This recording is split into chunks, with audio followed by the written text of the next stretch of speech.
Merci d'avoir choisi Kinactu Télévision pour vous informer, mesdames et messieurs. Bonsoir et surtout bienvenue dans ce journal.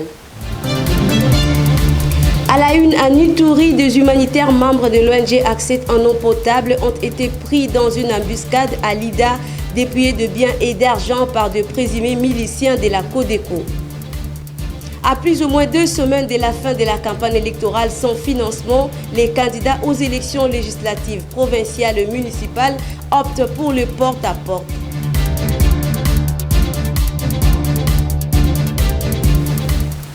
Exceptionnellement, dans ce journal, nous démarrons par la campagne électorale à Lubumbashi, où le candidat numéro 20, Félix Antoine Tshisekedi Tshilombo, a bénéficié d'un accueil chaleureux. Lors de son adresse à la population louchoise, il a averti sur le candidat de l'étranger tout en sollicitant le vote en sa faveur pour la consolidation des acquis. Suivez les détails dans ce compte rendu.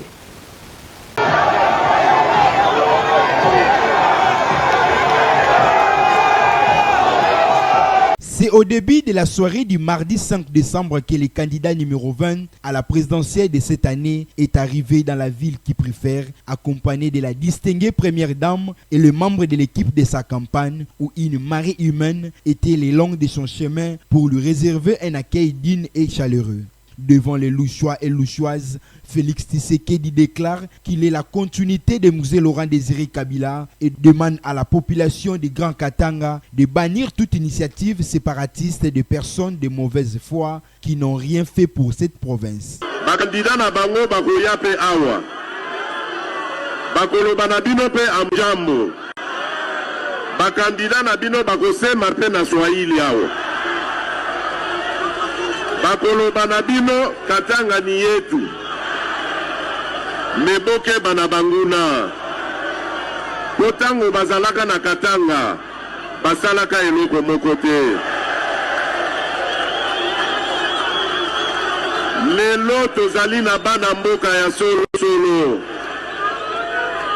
Tozali na ba gouverneur lokola Kiabula. Kiabula asali stade na yebo côté.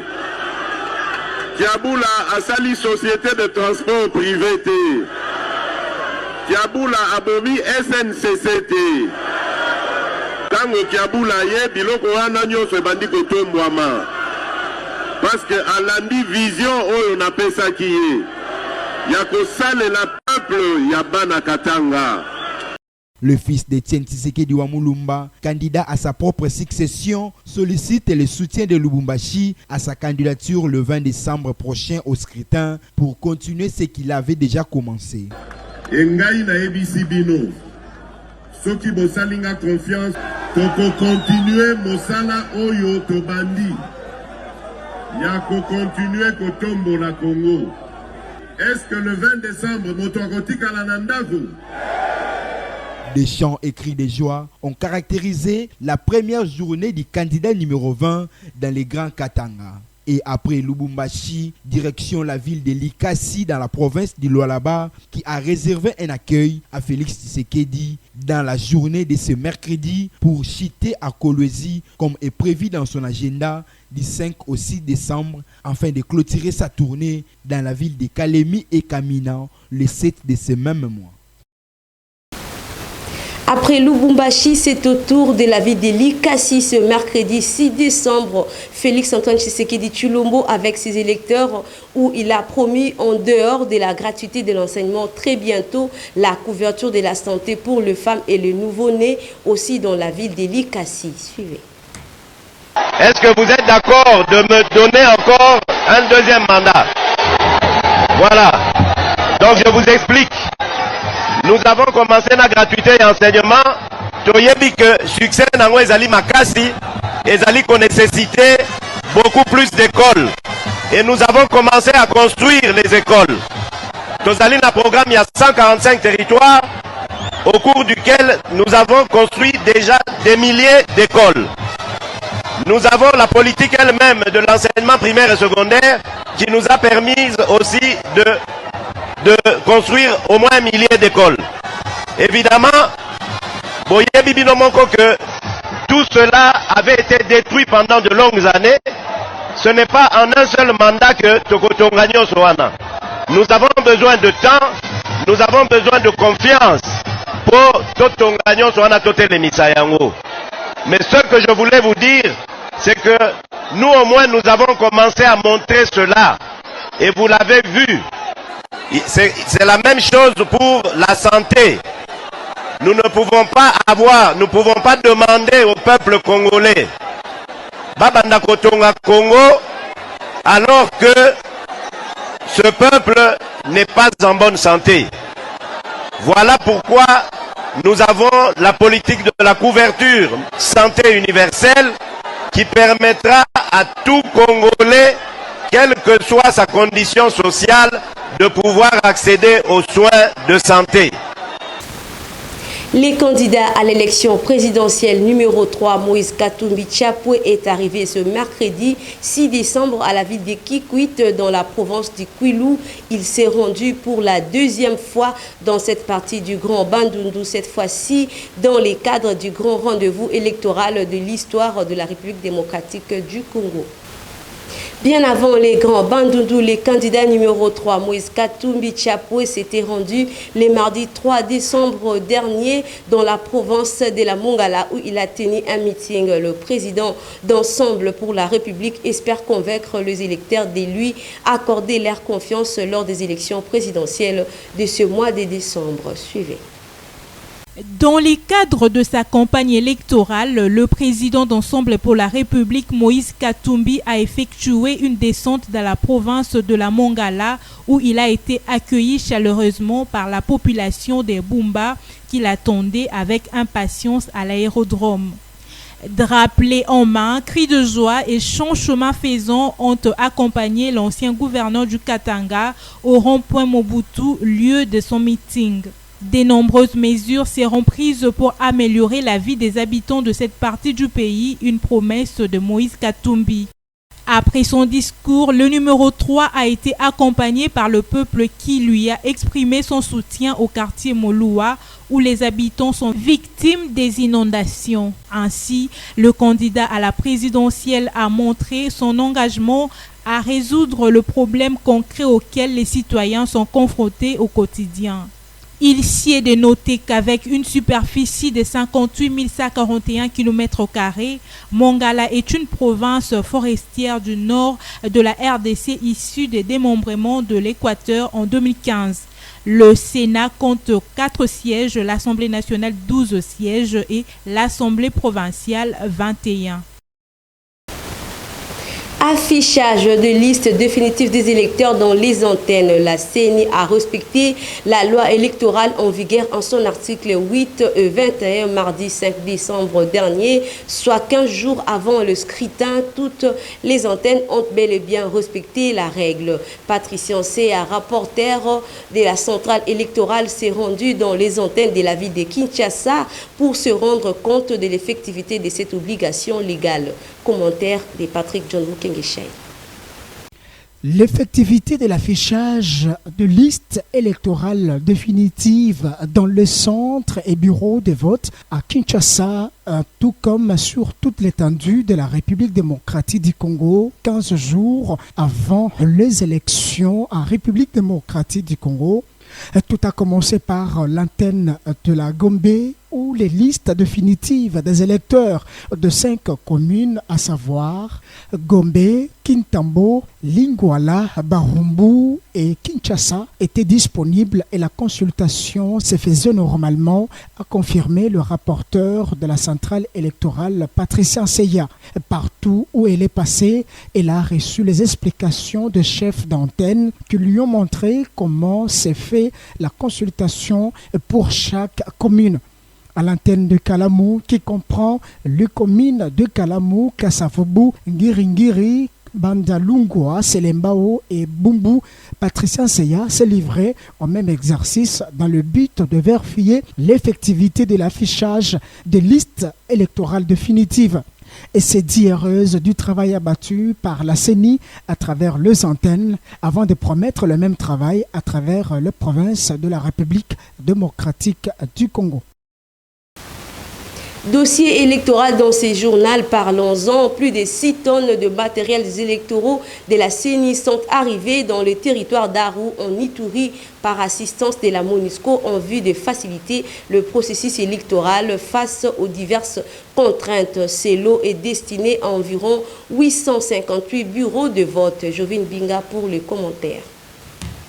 Composé des dispositifs électroniques de vote, des bactéries internes et externes, de papier rouleau pour impression des résultats ainsi que de bulletins de vote, plus de 6 tonnes de matériel électoraux de la Commission électorale nationale indépendante déployée par la MONUSCO à Aru dans la province de l'Ituri par voie aérienne pour faciliter le bon déroulement des élections le 20 décembre prochain en République démocratique du Congo.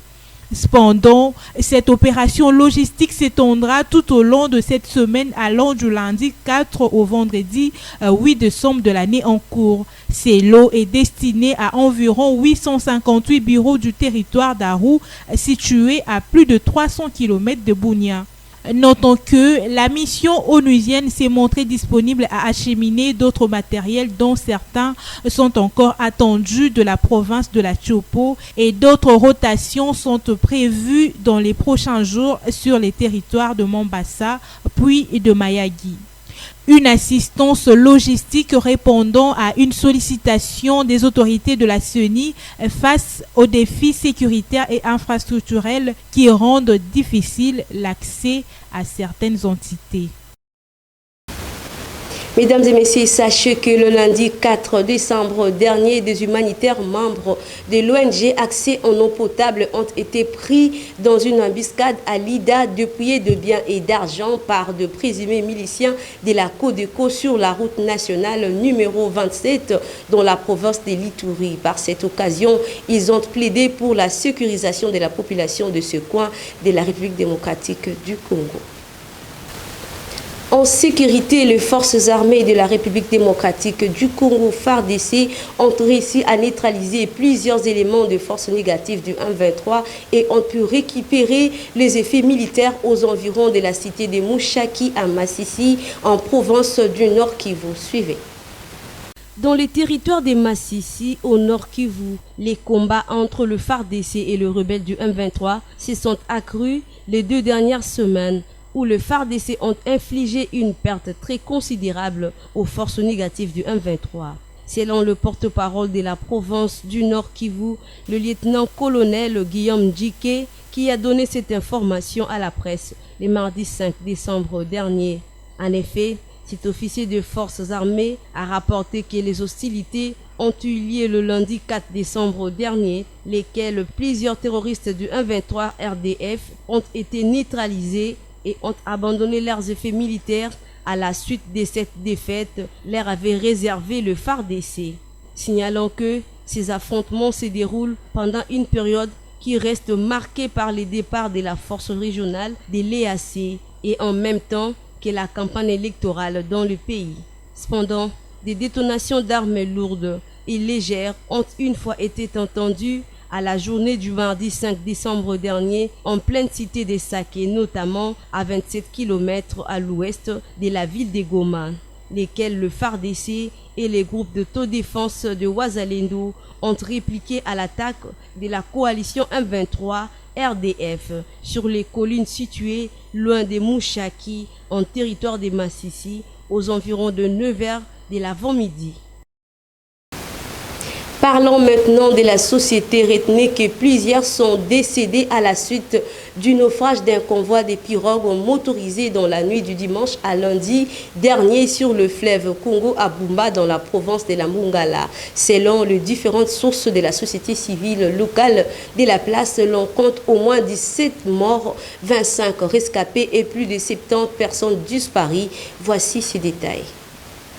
Plusieurs personnes sont décédées à la suite du naufrage d'un convoi de pirogues motorisées la nuit du dimanche, la nuit du week-end dernier sur le fleuve Congo à Bumba dans la province de la Mongala. Selon certaines sources locales des acteurs de la société civile, l'on compte au moins 17 morts, 25 rescapés et plus de 70 disparus. Il s'y est épinglé que ces convois motorisés revenait du marché de la localité Bomengue, située à 125 km de la cité de Bumba, a indiqué le ministre provincial de l'Intérieur et porte-parole du gouvernement de la Mongala. Trésor Mangbo qui confirme l'accident avancé, plutôt un bilan moins lourd. Selon lui, 5 corps ont été disparus. Les autorités de la province n'ont pas une idée sur le nombre exact de passagers, mais selon les estimations, il y a eu une centaine de passagers.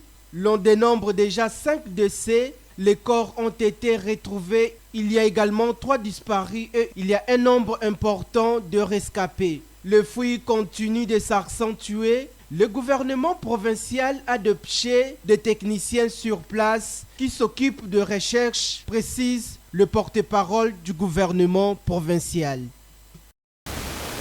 En international, un tir des drones de l'armée nigérienne a tué et blessé par erreur des dizaines de civils qui célébraient dimanche 3 décembre dernier une fête dans un des villages du nord-ouest de ces pays. Les équipes de secours ont annoncé le lundi 4 décembre dernier qu'au moins 85 personnes avaient perdu la vie dans cet incident, dont beaucoup de femmes et d'enfants. Suivez. C'est un fiasco sans nom pour l'armée nigériane. Un drone a tué par accident au moins 85 civils dans un village de l'État de Kaduna, dont la partie nord-ouest, ont déclaré le mardi 5 décembre dernier des responsables de services d'urgence, ce qui constitue l'un des accidents de frappe aérienne militaire le plus meurtrier du pays. À cet effet, le président Bola Ahmed a par ailleurs ordonné le mardi l'ouverture d'une enquête après que l'armée a reconnu qu'un des drones avait accidentellement frappé le village de Tununbiri pendant que les habitants célébraient une fête musulmane. Dans la même lignée, l'armée n'a pas donné de chiffres sur les victimes, mais des habitants ont déclaré que 85 personnes, dont beaucoup de femmes et d'enfants, avaient été tuées. Le bureau de zone du Nord-Ouest a reçu des informations des autorités locales selon lesquelles 85 corps ont été enterrés jusqu'à présent, tandis que les recherches se poursuivent, a déclaré l'Agence nationale de gestion des urgences NEMA en sigle dans un communiqué.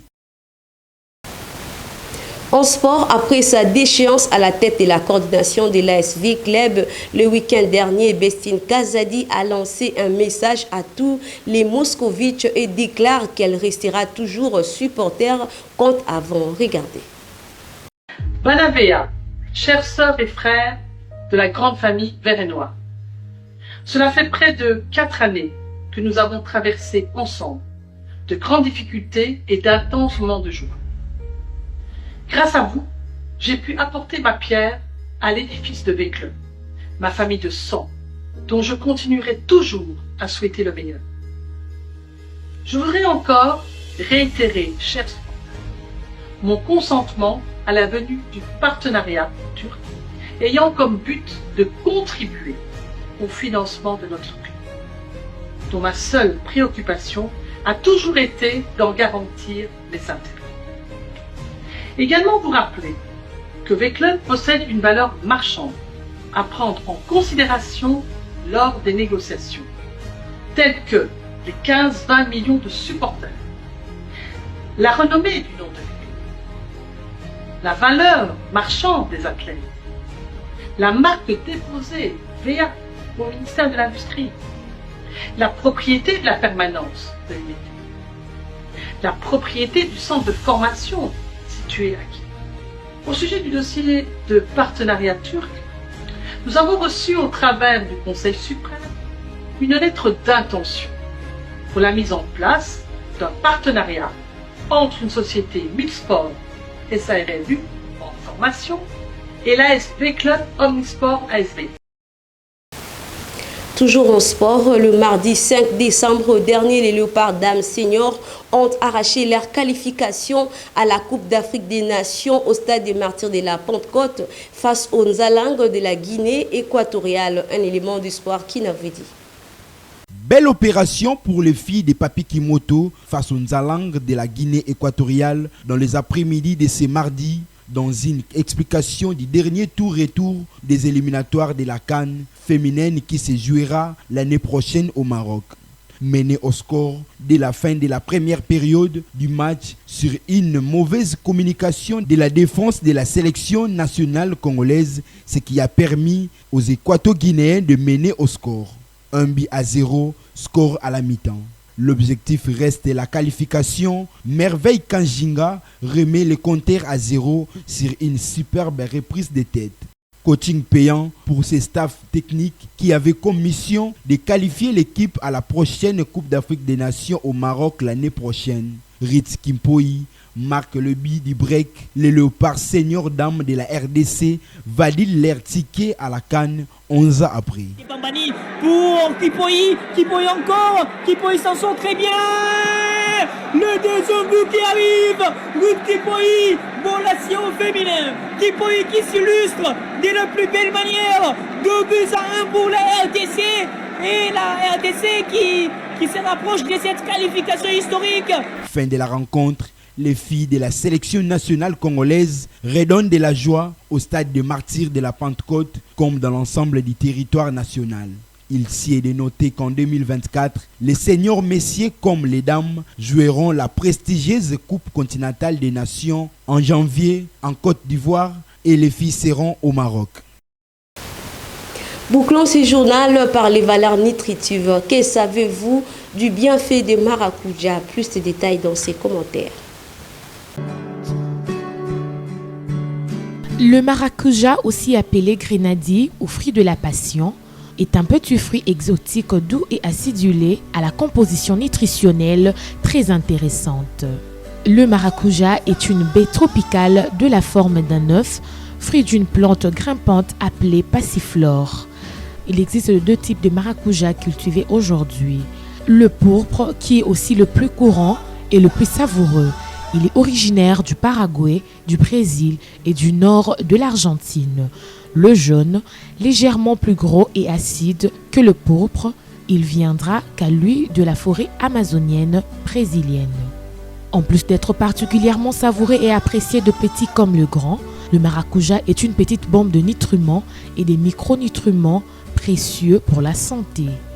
Il est très riche en eau, en fibres. Il contient également près de 3 fois plus de protéines qu'autres fruits. Il brille par sa teneur en fer, en potassium, en cuivre et en zinc. Côté vitamines, il note ses excellentes teneurs en vitamine C et en provitamine A, bêta-carotène, toutes deux antioxydants. Pourvu d'une grande quantité de potassium, la pulpe du maracuja régule le taux de sodium corporel et contribue à diminuer le risque d'hypertension artérielle.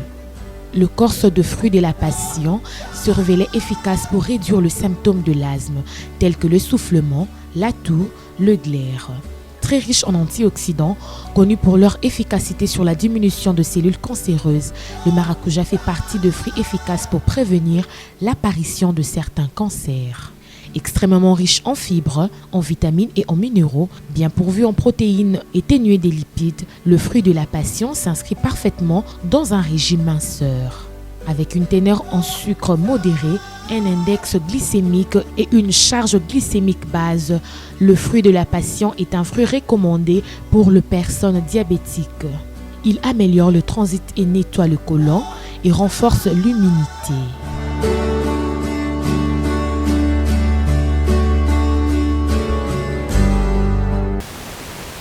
C'est ici que s'achève cette grande édition d'informations sur nos antennes. Vous étiez nombreux à nous suivre et bien avant de nous quitter, le rappel des titres.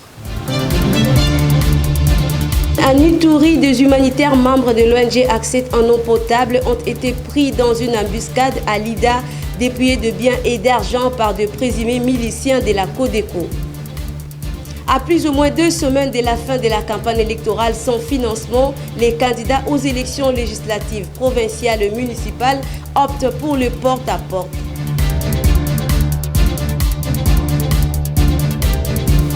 Merci de nous avoir suivis. D'ici là, portez-vous bien et bonne suite des programmes chez vous. Au revoir.